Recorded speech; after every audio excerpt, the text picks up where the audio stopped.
Okay, so welcome back, and now we're going to introduce another theorem, and this is the theorem for the continuity of trigonometric functions. Okay, and quite simply it just states that trigonometric functions are continuous over their entire domain. Okay, so now the proof of this involves using the composite function theorem. So now what I'm going to do is I'm going to show the proof for cosine. Okay, so what we first need to do is we need to prove and show that cosine x is continuous for all values of a in the domain. Okay, so the way we're going to do that is we're going to set up a chain of equalities. Okay, so we're going to start with the limit, right? So we need to start with the limit because we want to show that the limit, right? What we want to show is the limit of cosine x is equal to cosine a for all values of a in its domain. That's what we have to do. Okay? Okay. And so we want to show that it's continuous at every real number. Because remember, we know that this is defined over all real numbers. Right? So we know that cosine is defined, its domain is all real numbers. So we need to make sure that we have to show that it's continuous over all real numbers, a. Okay? So we're going to start with the limit. So we're going to we need to see where this limit takes us. So the limit as x approaches a of cosine x. So we need to show this holds for all values of a. Okay? Okay, now, we're going to start by rewriting this. By basically just adding a form of 0. And how do I want to do this? Yeah, so let's limit as x approaches a of, oops, hold on.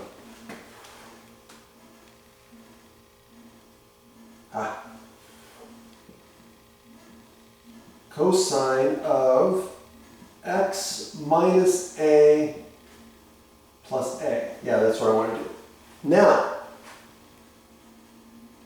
all I did was add a form of 0. So I didn't change anything here. So this is the same as this. But now what I'm going to do is I'm going to use the sum for cosine, the identity for the sum of two angles when you're dealing with cosine. And so that's going to equal the limit as x approaches a of, this is going to be cosine x minus a times cosine a minus sine x minus a sine a. Okay, so now that's all I did. Okay, was I just applied the identity, okay, for the sum of angles when dealing with cosine. Okay, now,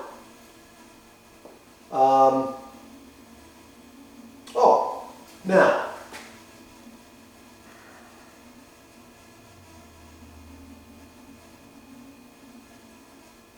notice that when x is equal to a, cosine x minus a, this becomes cosine of 0.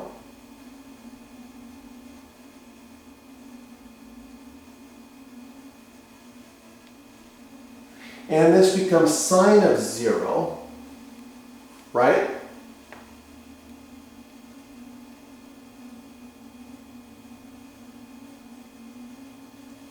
And we also know from previous discussions that cosine 0 and sine, or excuse me, cosine and sine are both continuous at 0. which means we can use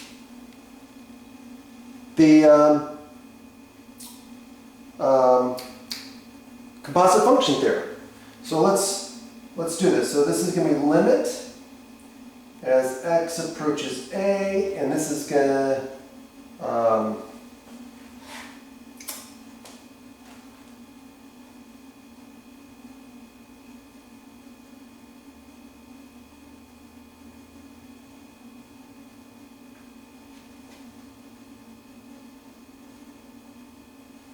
so this is going to be limit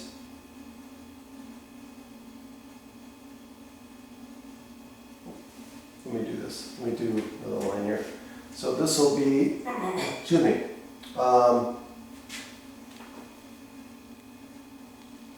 so I'm just going to use the limit laws and I'm going to use the factor theorem. So I'm going to bring this in.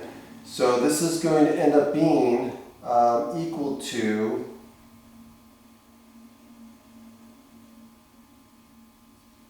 cosine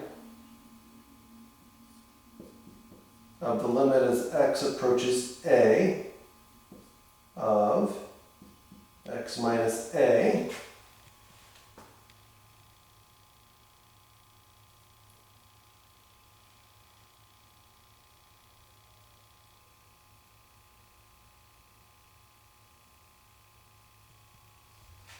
right? And this is going to be,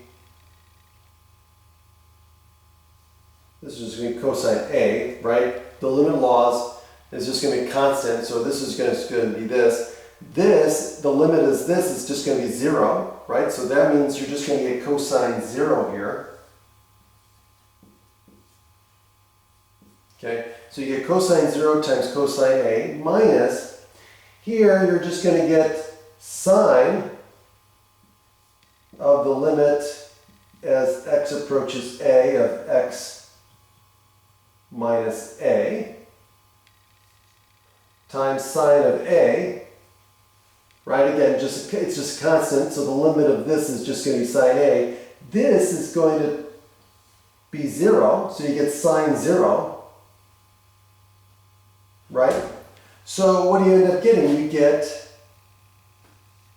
cosine 0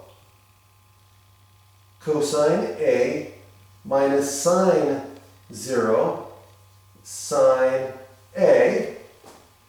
Well, cosine of 0 is 1.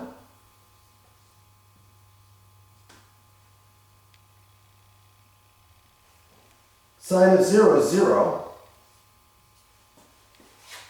So guess what? This just goes to 0, and this just gives us cosine A.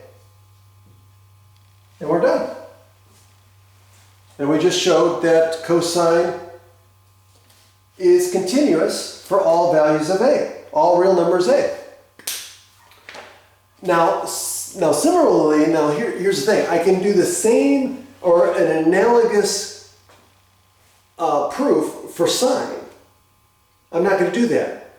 Okay, you can do something very similar to sine x and show that the limit as x approaches a of sine x equals sine a for all values of a in its domain.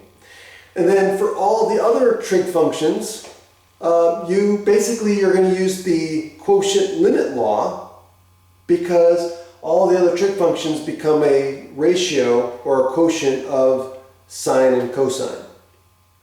Okay? And that's it. So you can get all the 6 basic trig functions that from this theorem. So this is just a proof of one of the trig functions, and you can easily get the rest of them by doing similar proofs. Okay, and like I said, the application of the quotient limit law. Okay, that's it. Have a great day.